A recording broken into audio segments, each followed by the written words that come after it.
This time I got a Sony SLVN55 brought to me from a fellow that picked it up for on the cheap at a thrift store. Played a couple tapes, then started eating. So he brought me a couple tapes, then it ate, and the machine. We're going to take a look at it and do the basic maintenance on here and see if we can get this one working. Now this one suffered sugar damage. A tape went through that was sticky with something sugary on it. It's sticking to the heads and the drum. In this instance, we use water to clean it. Today I have a Sony VCR. This one is an SLVN55. And apparently it eats tapes. At least that's what I was told. The fellow that brought me this is a local, and I've done some work for him before. And he had a couple of tapes that got eaten by it. Screws have been removed on it. They're not tight, so someone's been into it. Obviously the owner. We're going to see why this is eating tapes. And I've got a couple of his tapes that it ate. We'll see if we can fix those. But let's see why this is eating tapes first.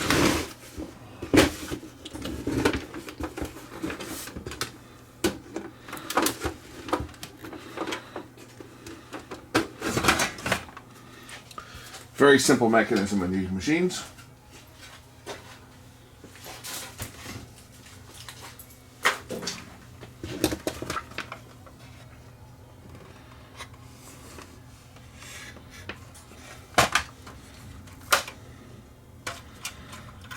Oh, the head cleaning wheel has been removed. It was disintegrated. That's right, he took that off. He stuck it to the inside of the cabinet. I think this thing can just be eliminated completely. Not necessary. Extra parts, as they say. I'm going to power it up and see what it does.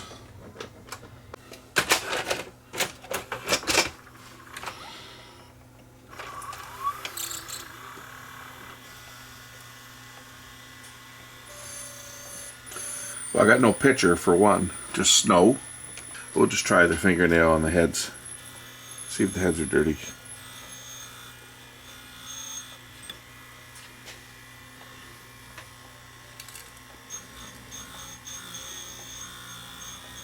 Yeah, the heads are dirty.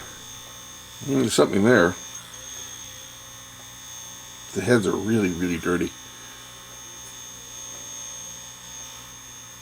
Oh, look. I have a picture. Those heads were just completely clogged.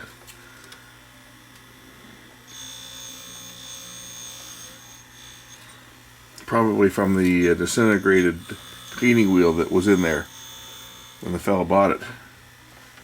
Let's just remove the tape and see if it eats.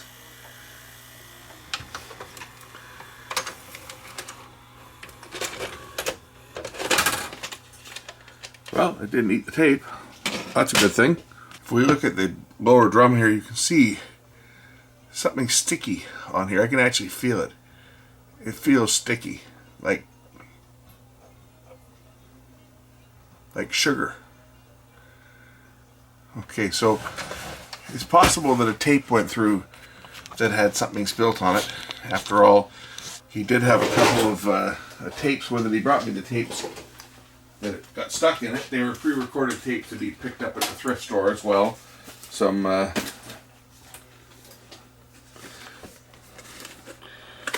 Disney tapes and stuff. Pixar, Toy Story.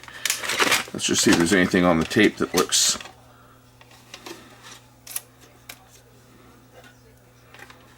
damaging.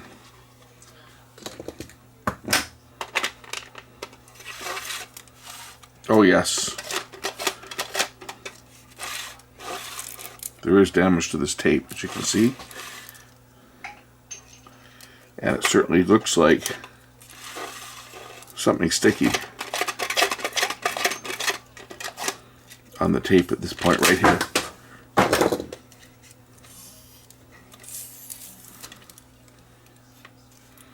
And also here. You can see it on the tape. So whether this is from the old foam cleaning pad that disintegrated, which it very well could be, or whether something sticky was on the tape when it went in the machine, that is yet to be seen. It's right near the beginning.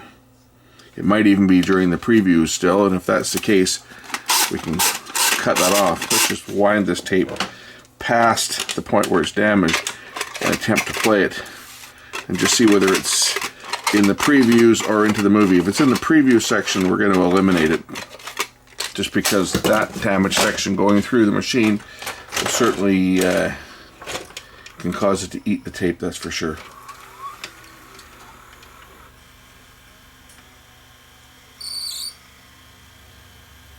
Now this is the preview section of the movie. The film has not started. So that's good, because we can just eliminate that bad section of tape.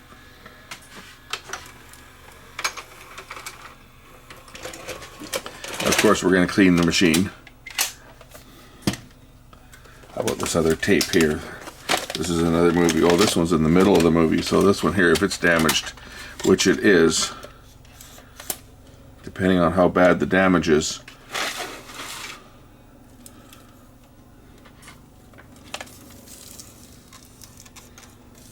I don't see anything sticky on the tape on this one.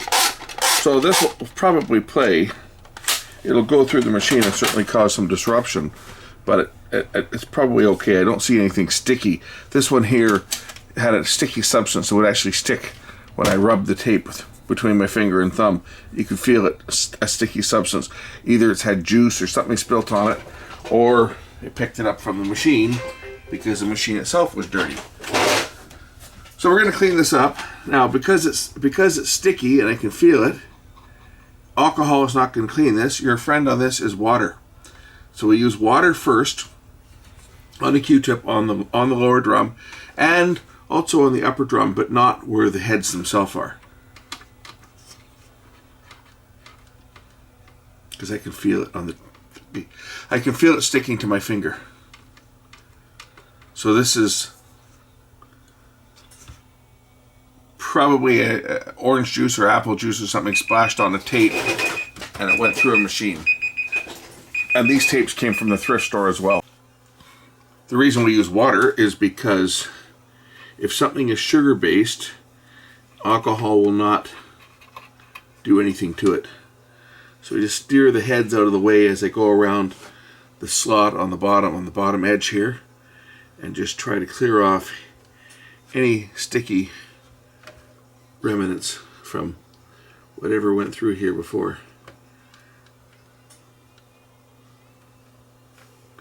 There also is some on the actual upper drum which we need to clean off. Again, we have to be careful to not make contact with a video head or it will damage it. So I'm just going to carefully turn the drum and get into the vicinity of the heads, but not down into the head space. And then down where the heads are, not touching the head, but just touching the space on either side of it.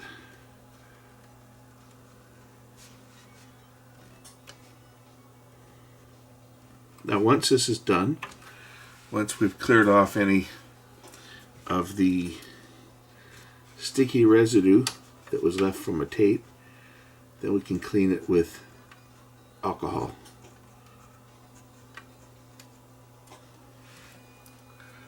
So now I'm going to use the same Q-tips soaked in alcohol this time. The other side, not the side that's got water. Just clarifying that before somebody asks a stupid question.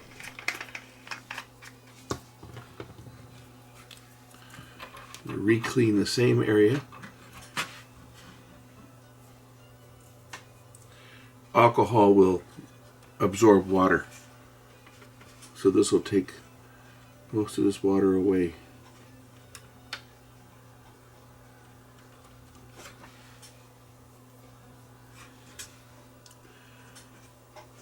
You know, I'm sure liking those new lights I've got that are over the right side of my bench. They're 5,000 Kelvin LED. They call them a corncob lamp because they got LEDs all the way around them. And they give a really nice light. I picked up 2 of them for 15 bucks. I should have bought more. Now I'll clean the heads with a piece of paper and alcohol.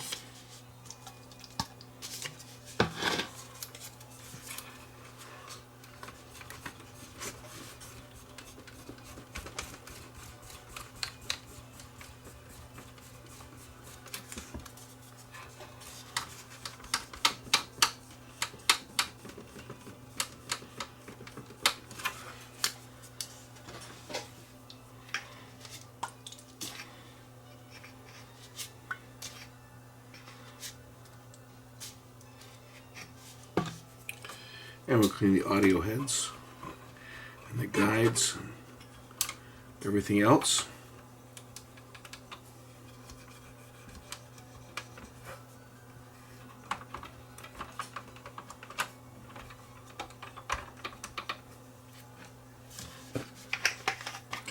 Now, as far as this tape goes, the one that's got something sticky on it, I'm just going to cut that section of tape off, and you'll lose the preview, but at least the rest of the movie is playable. So I'm going to just open up the cassette, and we'll cut that section off and splice from after the damage onto the leader on the tape. So these tapes have a security bit. Fortunately, I have the right bit for this.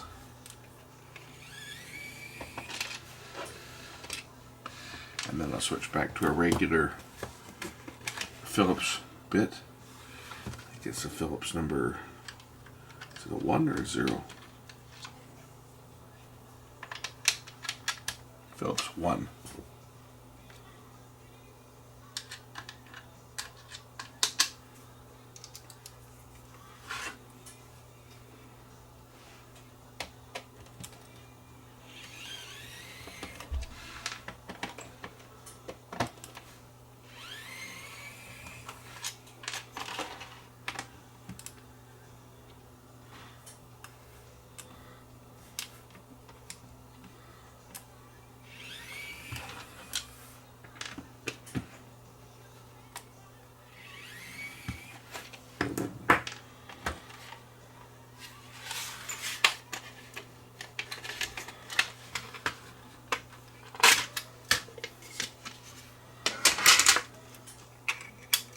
Okay, we know the damage is on this side, so I'm going to remove the damaged section of tape.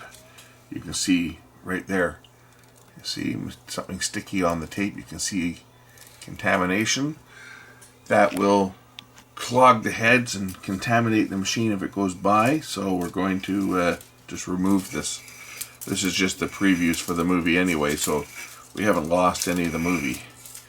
But what we've done is we've made the tape so that the tape can be played without contaminating the machine.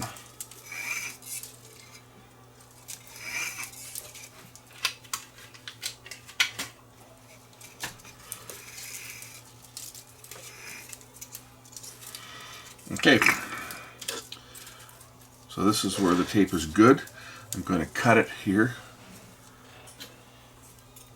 I mean, I could cut it right where the movie starts, but I'm just going to remove the damaged section and preserve as much of the rest of the tape as I can.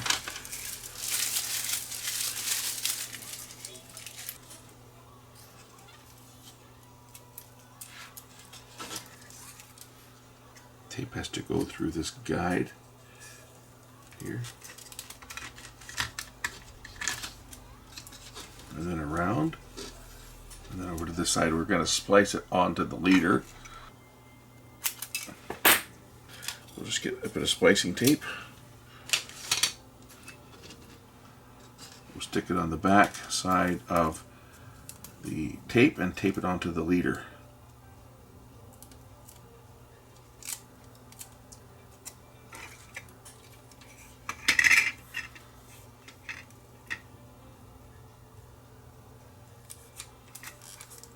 Not too worried about this splice because this will never make contact with the heads.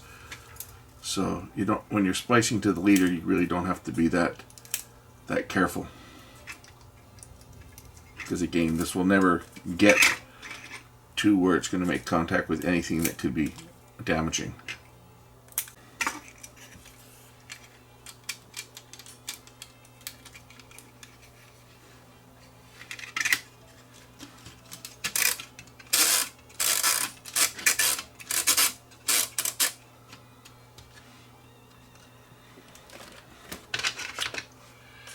And we open up the lid.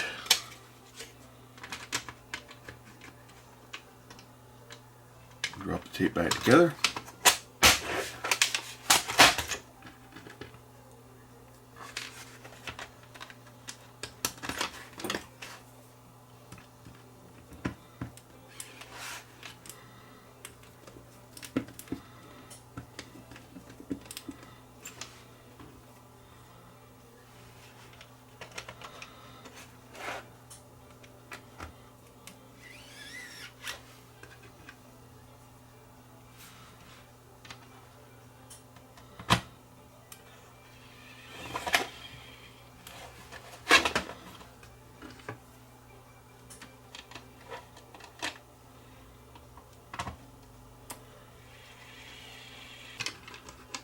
special 3-sided bit back in for the security screw.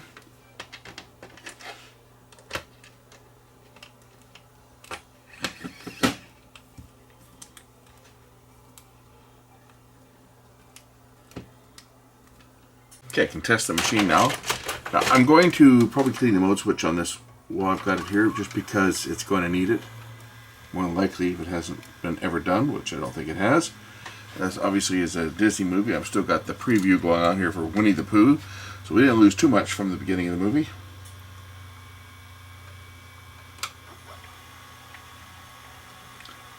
So many previews at the beginning of most of these Disney movies. I think they probably advertise every Disney movie that they had. Buzz Lightyear. As I say, there's tons of advertising.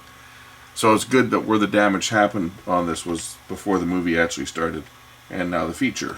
And the feature, of course, is there. This movie, my neighbor's son worked on this movie. He was an animator on this one. And like many people that worked on his team, he got cancer. And it was suspected from all the CRT monitors that they were working on when they were doing these movies back in the 90s. They all had these large, I think it was Silicon Graphics probably, but large professional, like 20-inch and 21-inch, very high resolution CRTs that were used when they were doing the animation. And the crews that worked on it spent long hours, and a lot of them died. And my neighbor figures her son died from, well, he had liver and pancreatic and all kinds of other internal cancers, just full of abdominal cancers. And there was a lot of people on the crew apparently that he worked with that also had different cancers that are not that common. Was it the exposure to X-rays from CRT monitors? They probably played a pretty good role in it, but thank God we don't have CRTs anymore, right? I know I'm going to catch flack from the CRT lovers out there say, well, you need them for retro gaming, and that's true. But most consumer televisions did not emit that much in the way of X-rays, so if you're thinking you're going to throw out your old consumer TV because it produces X-rays, it does. But if you're not sitting 6 inches from the screen, you're not going to be getting excessive levels of X-ray exposure. The high-resolution monitors used in broadcast and used for computers and so forth tended to run considerably higher second anode voltage, which made the tube produce more X-rays. And people that were using those monitors for work, for example, were sitting in front of them for long hours. So that's why you hear people that worked in television production, for example, they have higher instances of cancer than the general population. TV cameramen, for example, ENG cameramen have much higher instances of brain tumors.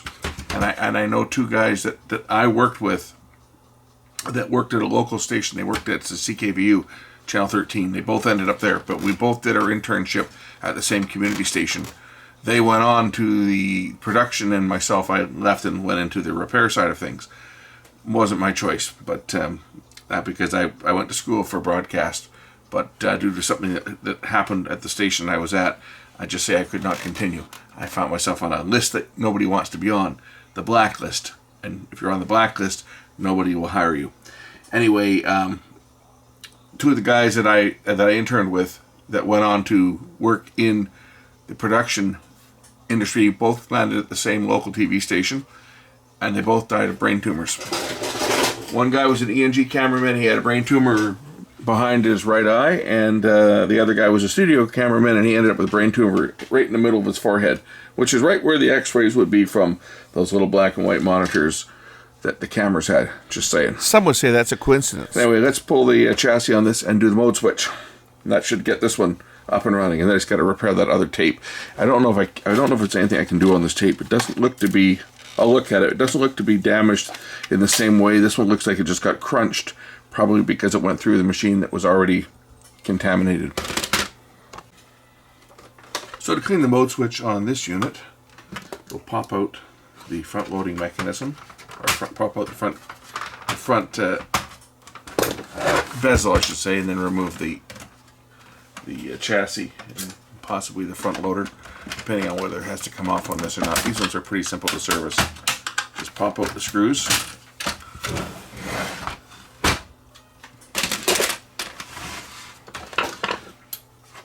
I can get to this one down here, one screw down here to take out the chassis, and two more in the back.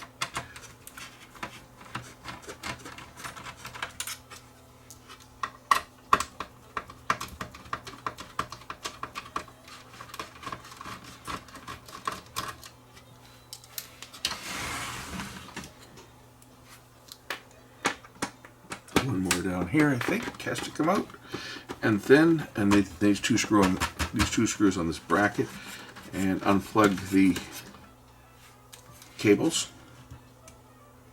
And I think this one unplugs actually down there, so just that one, probably the only one that needs to come out.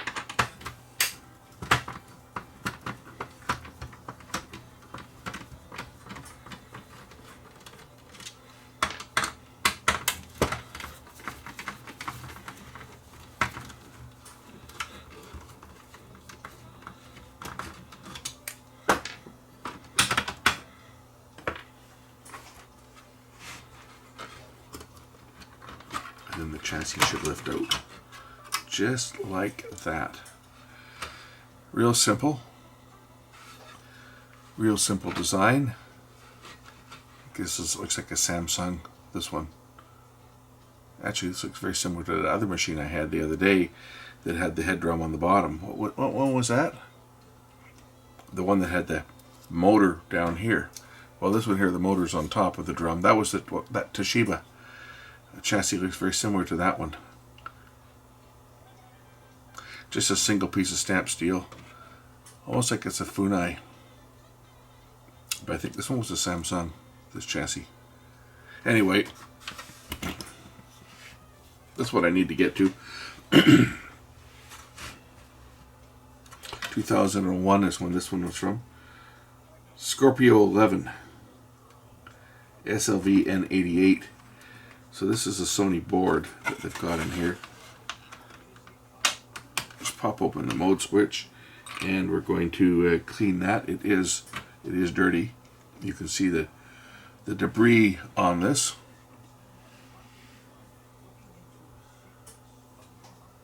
Get some isopropyl alcohol.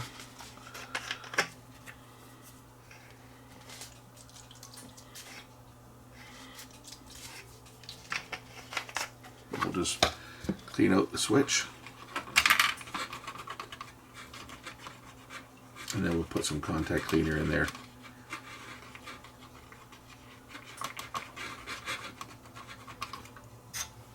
Okay, some deoxit.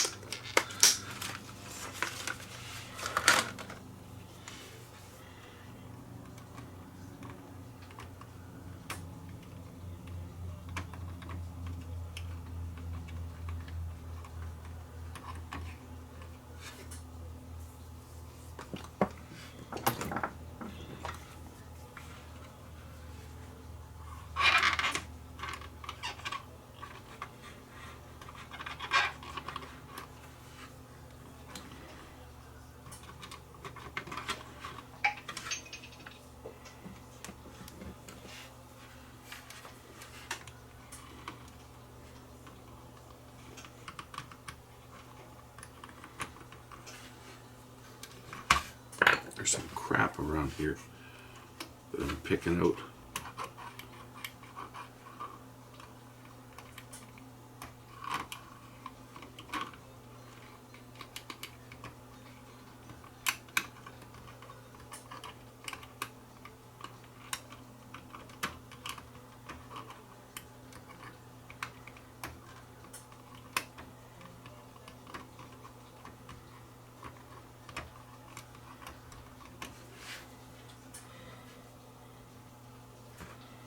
Put some on the contacts here as well. Give them a bit of a polish.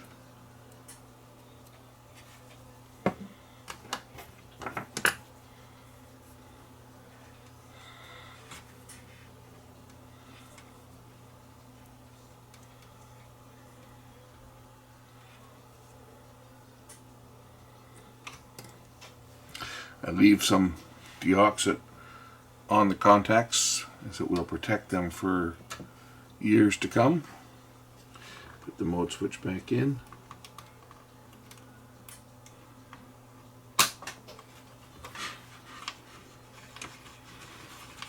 Spin it a bit. Polish up the contacts. Probably also won't hurt to pull the board and check the connections on the photocell, like on the rotation sensors and so forth. I think the board on this one just held in place with a couple clips. We can just pop it out and lift it up. Gotta undo the plugs from the back, but it should just, it just lifts out on this one. So they're very, very, at this point in time, VCRs were very, very simple and really cheap. As in cheap as in not designed to be repaired. Everything just pops out. I think this was at the time when Sony was at that point where if you bought one and it broke down, they told you not even to take it back to the store, just call them and they would ship you another one and you'd send the defective one back. So what I want to do on here is I want to check these connections down here, because connections like this one here on the LED have a tendency to break.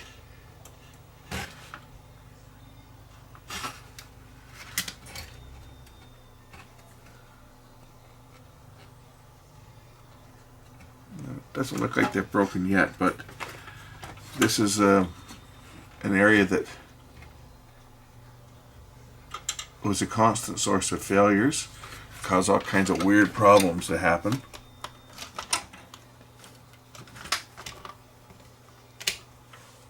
So I'm just going to warm up my soldering iron. We'll go over those ones and any other ones that look like they might be suspect. The rotation sensors here, for starters.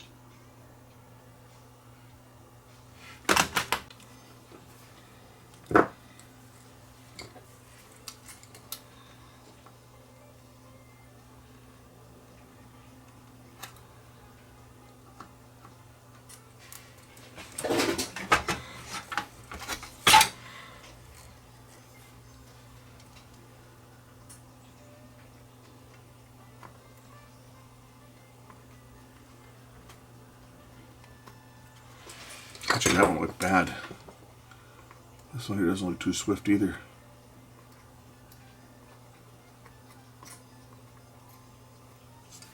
And of course the tape end detectors.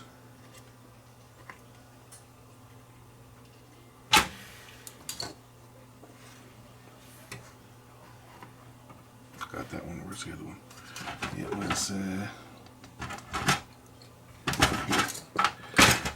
way over here.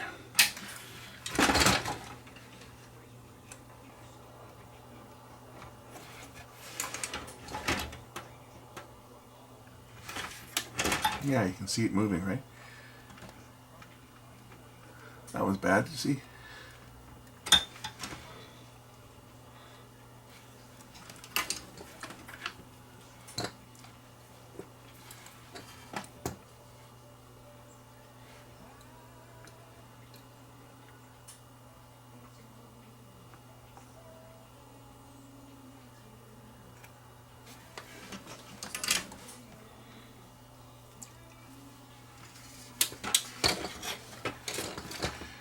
How's that transistor look there? This is the chopper transistor in the power supply. Just wiggle that on the other side and see how it fits. Yeah, I can see some movement there, some slight movement, you see. For sure, right here.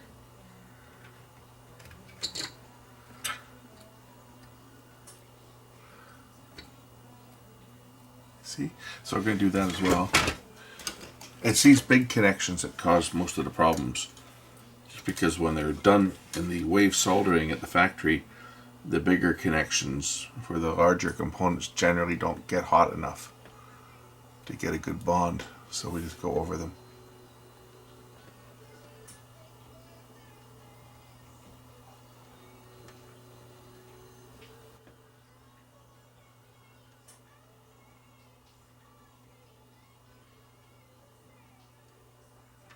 See if I see any other ones on here just quickly.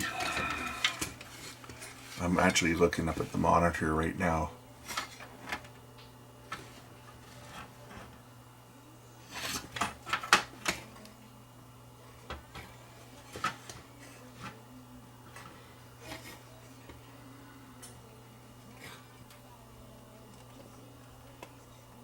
I think we're okay. Let's throw the board back in and throw it together.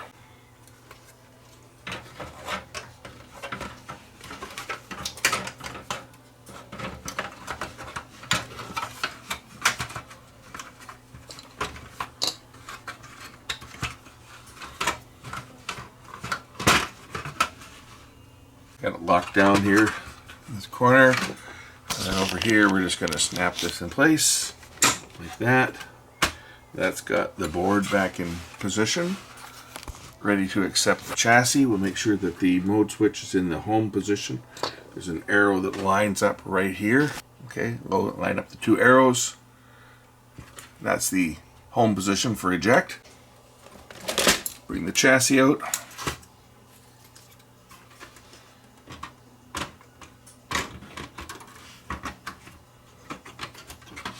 Just got to line up the holes for the tape end sensor and tape stop sensor, which is right there. Just like that.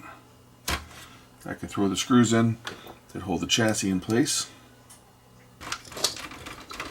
This is for a ground screw that holds that ground shield in place.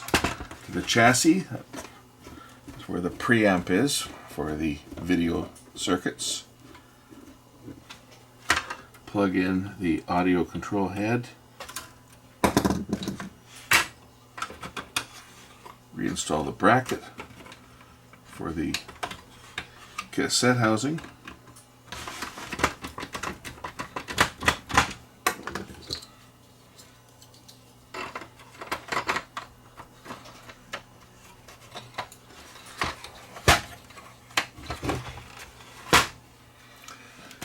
Front panel can go back on.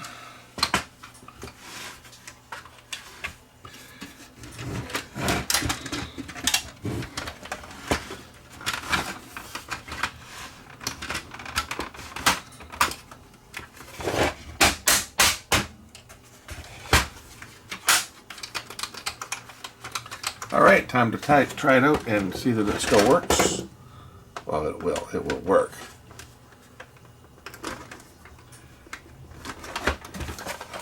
Will definitely work, that's for sure. Got the remote control for it as well. Remote works. I'll put his other tape in first. Make sure everything's good here.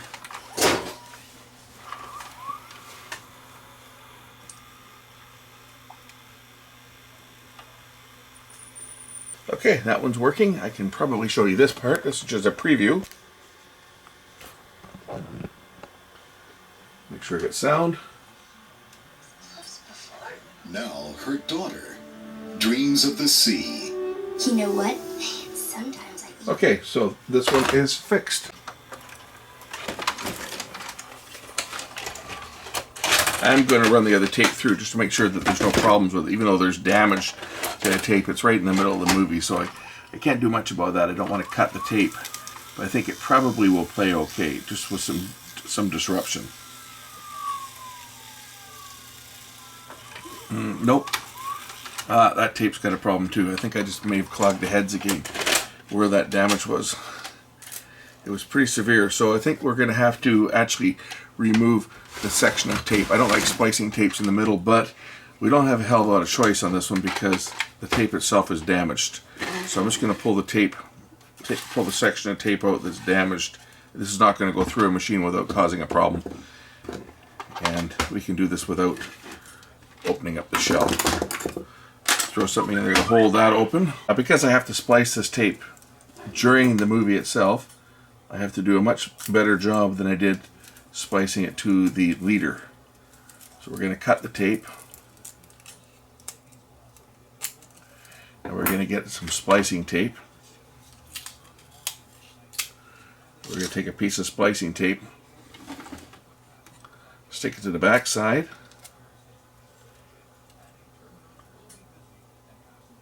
Like that. And then bring the other half of the tape up. We have to butt it up so that there's no adhesive exposed.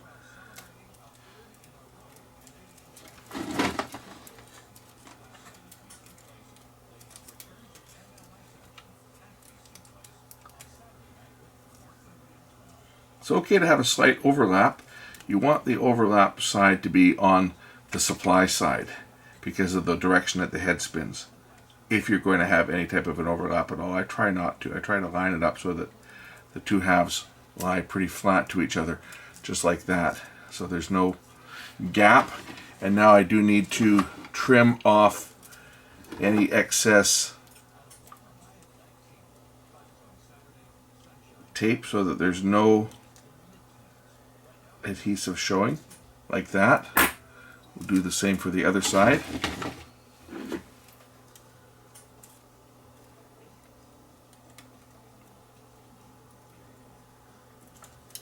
Like that. I'll show you the splice. I'll show you guys a close-up of the splice itself. As you can see, there's no adhesive that is showing through. There's my splice.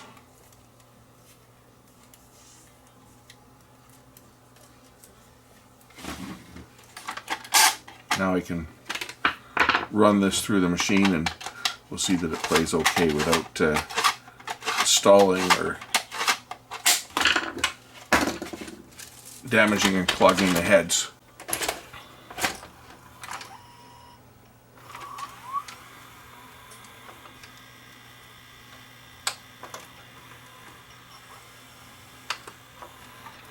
Okay, we'll watch as the tape passes over the heads. So here's where the splice should come through right there. So there's a bit of a disruption, but other than that, it plays fine. Here's a shot of the splice going around the heads. You see the splice on the back side of the tape. It goes around there no problem. And doesn't cause us really that much of a problem as the tape plays. Just a bit of a disruption for a few seconds for that section of tape that was removed. But at least now the tape can be played. It was good because where it happened, there was no, I don't think there was any dialogue occurring where the splice occurred. So didn't really lose anything from the movie.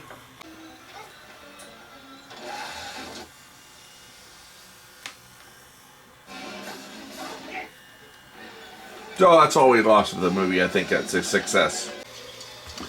Make sure that everything works on the remote control. Fast forward, or search forward, I should say.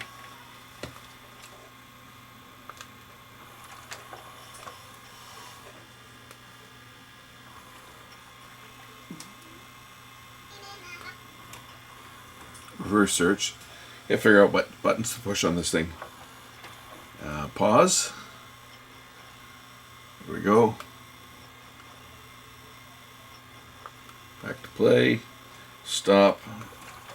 Full rewind. This is supposed to rewind in 1 minute, so let's just take this tape to the end and we'll see. We'll time it. We'll see if it goes in 1 minute.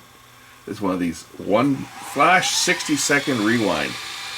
So let's just roll the tape up to the end and then we'll rewind it back to the beginning and see if it really does do it in 1 minute. 1 moment, and we'll start it at the end. Alright, so the tape's at the end. You can hit rewind, and we'll see how fast this thing goes. Start the stopwatch up now. Let's see if it really will rewind a tape in 60 seconds, like they say. That's pretty quick, this thing's moving.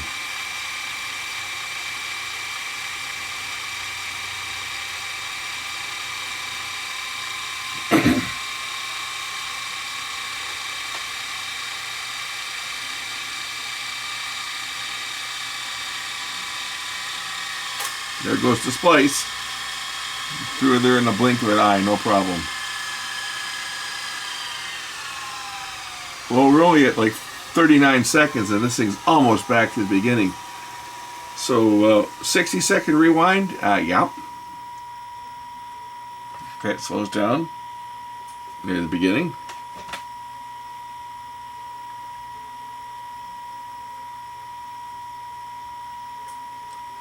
Well, I didn't quite do it in 60 seconds, but it's pretty close. Just over a minute.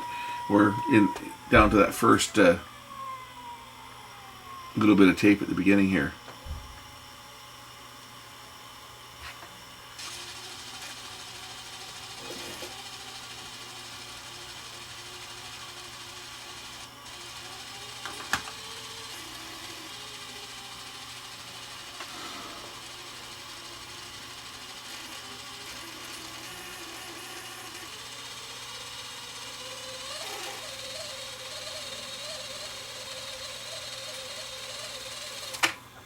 So it was 1:39 seconds, but it did the bulk of it in that first minute, getting the tape back to very close to the beginning.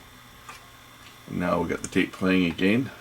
When imagination is your passport to adventure, here goes. You can be anyone. You can. Okay, it's fixed. I think the guy that brought me this, he bought it at the thrift store. I think he said he paid like, oh, it's nothing, a couple bucks, $2, I think he said. Dirt cheap. VCRs are dirt cheap. At least in these parts. You can find them, as I say, for very little money in thrift shops. Late model ones like this as well. Anyway, this one's good for several more years. Everything looks to be in good shape on here. Mode switch is cleaned.